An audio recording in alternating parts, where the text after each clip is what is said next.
और गाइस, तो गाइस इस वीडियो में हम बात करेंगे कि हम CSS को कैसे एक HTML डॉक्यूमेंट में डाल सकते हैं और उसे लिंक कर सकते हैं। CSS को ऐड करने के 3 तरीके हैं। पहला, inline CSS.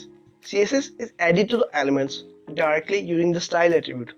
CSS को हम बिना किसी स्टाइल शीट, स्टाइल टैग के साथ लिंक करके हम बस उसे सीधा ही किसी भी HTML एलिमेंट और टैग के अंदर सीधा स्टाइल एट्रीब्यूट की मदद से उसमें हमारी स्टाइलिंग कर सकते हैं। दूसरा आता है इंटरनल CSS.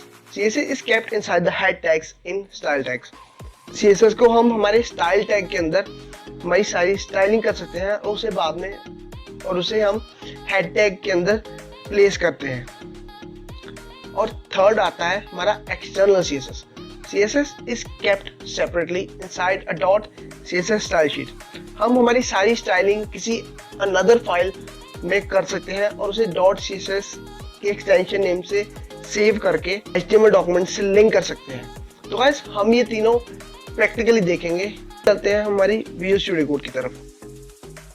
गाइस, सबसे पहले मैं आपको रिकमेंड करूंगा कि आप विजुअल स्टूडियो कोड डाउनलोड कर लें, क्योंकि और इसे डाउनलोड करने के लिए आप डिस्क्रिप्शन बॉक्स में मैं आपको लिंक प्रोवाइड कर दूंगा, आप उस पर क्लिक करके इसे डाउनलोड कर सकते हैं। तो अब बात आती है कि CSS को ऐड कैसे करें। सबसे पहले हम एक नई फाइल क्रिएट कर लेते हैं। to add CSS.html.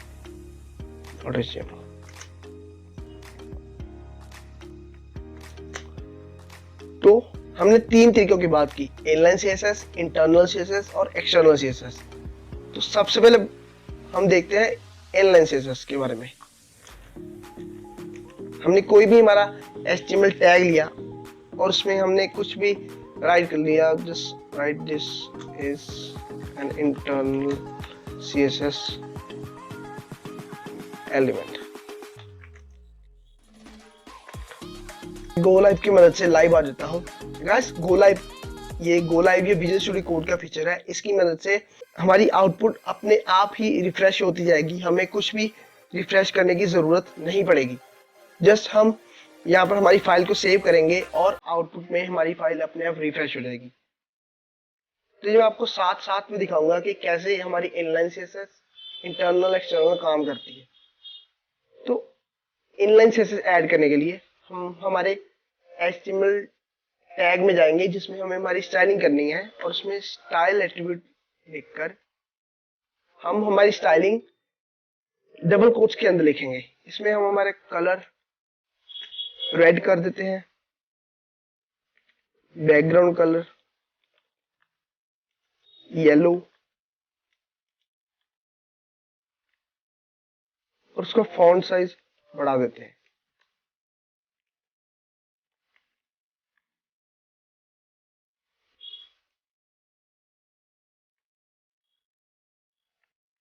देखा कि मैंने बिना रिफ्रेश किए हमारा HTML डॉक्यूमेंट का आउटपुट अपने आप रिफ्रेश होगी। तो गाइस, ये है हमारे विजुअल स्टूडियो कोड का फीचर। तो गाइस, आपने देखा कि कैसे इनलाइन CSS की मदद से हमने हमारी HTML डॉक्यूमेंट में स्टाइलिंग कर दी। तो ये तो हो गया पहला, इनलाइन CSS। अब बात आती है इंटरनल CSS की। इंटरनल CSS के लिए हमें हमारे हेड टैग के अंदर टाइटल के नीचे एक स्टाइल टैग लगाना होगा, जिसके अंदर हमें हमारी सारी स्टाइलिंग करनी है। उसके लिए हम एक नया एलिमेंट डाल लेते हैं।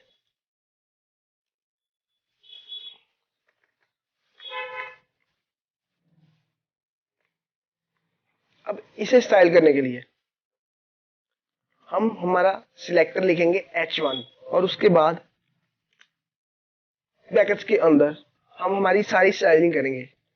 इसे ब्लैक कलर देते हैं और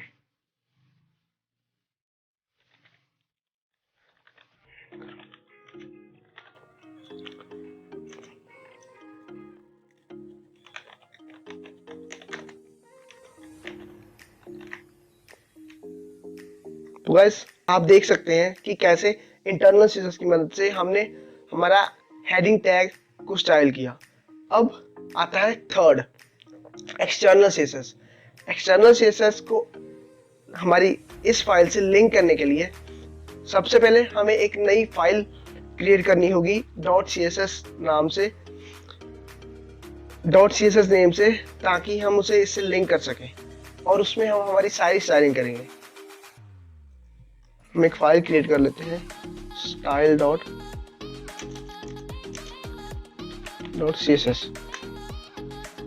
अब इसके अंदर हम हमारी सारी स्टाइलिंग कर लेते हैं। सबसे पहले हम कोई भी एक एलिमेंट इसमें लिख लेते हैं, जस्ट div एलिमेंट, और इसमें लिखते हैं this is external CSS element.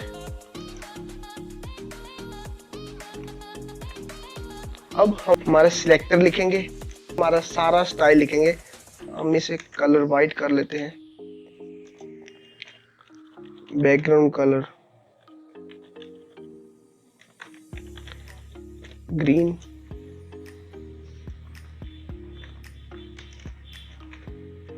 Font size बढ़ा देते हैं इसका।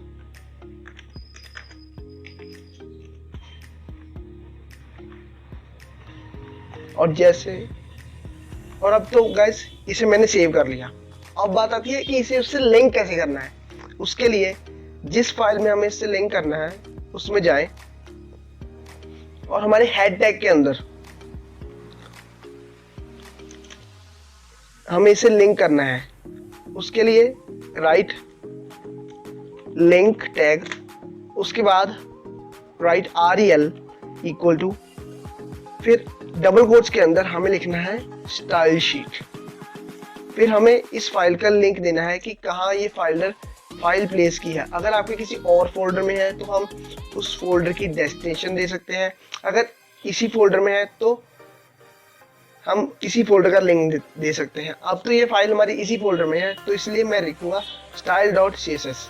लेकिन अगर किसी और फोल्डर में फाइल है तो यहाँ पर हमारे फोल्डर नेम / यहाँ पर हमारे फोल्डर का नेम आएगा और उसके बाद हमारी फाइल नेम। अब तो ये इसी में है इसलिए मैं इसे नहीं लिखूंगा और इसे लिखने के बाद मैं इसे सेव कर दूंगा। तो गाइस आप देख सकते हैं हमारी राइट साइड पर हमारी एक्सटर्नल CSS भी लिंक हो गई। सबके मन में ये सवाल आ रहा होगा कि अगर ये तीनों लगी हो तो इन तीनों में से सबसे पहले एग्जीक्यूट कौन होगी। सबसे पहले हमारी एग्जीक्यूट होगी इनलाइन CSS। तो ये मैं सबको कमेंट आउट कर देता हूं। जस्ट सबसे पहले हम इसमें पहले इसके टेक्स्ट का कलर ब्लैक था, अब हम इसे ग्रीन कर लेते हैं। तो बस आप देख सकते हैं कि हमारे टेक्स्ट का कलर ग्रीन हो गया। चाहे हमारी इंटरनल CSS में हेडिंग के टेक्स्ट का कलर ब्लैक है, लेकिन इनलाइन CSS की मदद से हम उसे पहले एग्जीक्यूट कर सकते हैं। सबसे पहले प्रायोरिटी इनलाइन CSS को ही मिलेगी। उसके बाद बात आती है कि इंटरनल CSS पहले एग्जीक्यूट होगी या एक्सटर्नल, जो भी हमारी बाद में लगी हुई होगी। हमारे इस HTML डॉक्यूमेंट में हमारी एक्सटर्नल CSS इंटरनल CSS के बाद में लगी है, इसलिए हमारी एक्सटर्नल CSS पहले एग्जीक्यूट होगी। ये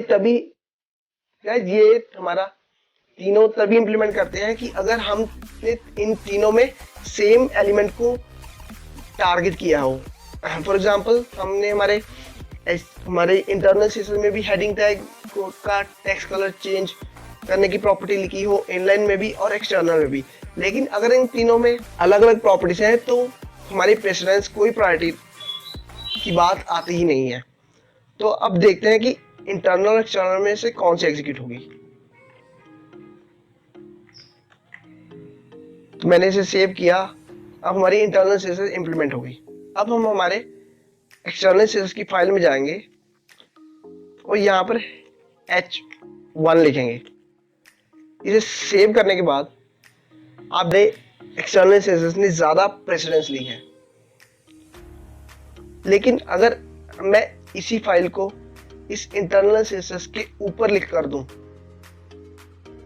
तो हमारी इंटरनल CSS इंप्लीमेंट होगी। इनमें से जो भी बाद में लिखी हुई होगी वो ज्यादा प्रेसिडेंस लेगी, लेकिन अगर ये तीनों लिखी हुई हैं तो सबसे पहले हमारी इनलाइन सीएसएस ही एग्जीक्यूट होगी। आप सब तो सोचोगे कि अगर मैं पहले वाली एग्जीक्यूट करना चाहता हूं तो वो तो कभी एग्जीक्यूट होगी नहीं। तो ऐसा नहीं है। एक प्रॉपर्टी की मदद से हम अगर चाहते हैं कि हमारी सबसे पहले एक्सटर्नल एग्जीक्यूट हो जाए तो भी हम कर सकते हैं। बस उसके लिए हमें हमारी किसी भी प्रॉपर्टी की वैल्यू के साथ एक्सक्लेमेशन इम्पोर्टेंट लगाकर लिख देना होता है। उसके बाद इसे कोई भी ओवरराइट नहीं कर सकता, चाहे इनलाइन सीएसएस हो चाहे एक्सटर्नल सीएसएस हो, चाहे एक्सटर्नल सीएसएस इसके बाद में ही क्यों ना लिखी हो। ये मैं आपको दिखाता हूं। मैंने एक्सटर्नल सीएसएस उसके बाद में लगा दी। मैंने इनलाइन सीएसएस में भी टेक्स्ट कलर येलो कर दिया।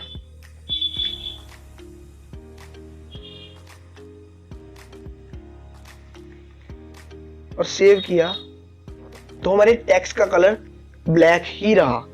इसकी मदद से हम किसी भी को ज्यादा प्रायोरिटी दे सकते हैं। जस्ट इसे प्रस्ताव जहां पर इंपॉर्टेंट लग गया वहां पर ही प्रायोरिटी देगी। हमारे एक्सटर्नल सीएसएस में हमने हमारे टेक्स्ट कलर को वाइट किया था। इनलाइन सीएसएस सबसे ज्यादा प्रायोरिटी लेती है, लेकिन फिर भी अगर हमने इंपॉर्टेंट लगा दिया हमारी कोई भी और टाइप ऑफ सीएसएस काम नहीं करेगी। कि इस इंपॉर्टेंट प्रॉपर्टी को हमें हमारे प्रॉपर्टी की वैल्यू के साथ और सेमीकोलन के अंदर लिखना होता है। अगर हम इसे बाहर लिखेंगे तो ये एग्जीक्यूट नहीं होगी। मैंने सेव किया तो हमारे टेक्स्ट का कलर येलो हो गया क्योंकि इनलाइन सीएसएस ने प्रेसिडेंस सबसे ऊपर लिखा है। लेकिन अगर मैं इसे अंदर ही लिख दूं तो हमारी इंपॉर्टेंट प्रॉपर्टी सबसे पहले एग्जीक्यूट होगी। आशा करता हूं कि आपको इनलाइन सीएसएस, इंटरनल सीएसएस और एक्सटर्नल सीएसएस तीनों अच्छी तरह से समझ आ गई होगी।